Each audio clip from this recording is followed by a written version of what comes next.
మా రాయలసీమలో ఉన్న మహిళలందరూ ఎదురు చూస్తున్నారు. విశాఖపట్నం పోయి రావచ్చు కదా, పోయి చూసి రావచ్చు కదా, బాగుంటుంది కదా అని చెప్పి.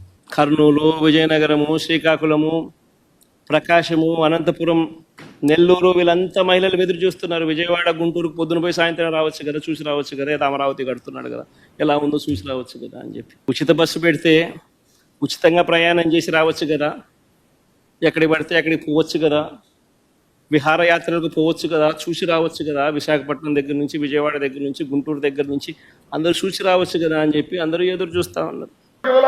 అధ్యక్ష, అంటే మహిళల గురించి చెప్పారు కాబట్టి చెప్తున్నాను. మహిళలందరూ గౌరవ ఎమ్మెల్సీ గారి దగ్గరికి వెళ్ళి మాకు అన్నవరం వెళ్ళాలి, తిరుపతి వెళ్ళాలి, బస్సు లేదు అన్నారని. యాక్చువల్ గా అన్నవరం, తిరుపతి బస్సులు ఇస్తామని చెప్పలేదు అధ్యక్ష.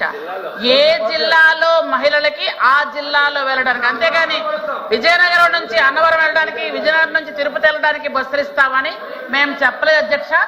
ఉచిత బస్ ప్రయాణం మహిళలకి ఉంటుంది ఖచ్చితంగా, కానీ మీరు ఇక్కడ నుంచి వేరే జిల్లాలు వెళ్ళడానికి కాదు అధ్యక్ష. అది క్లారిటీ మీకు ఇస్తున్నాను అంతే. Thank you.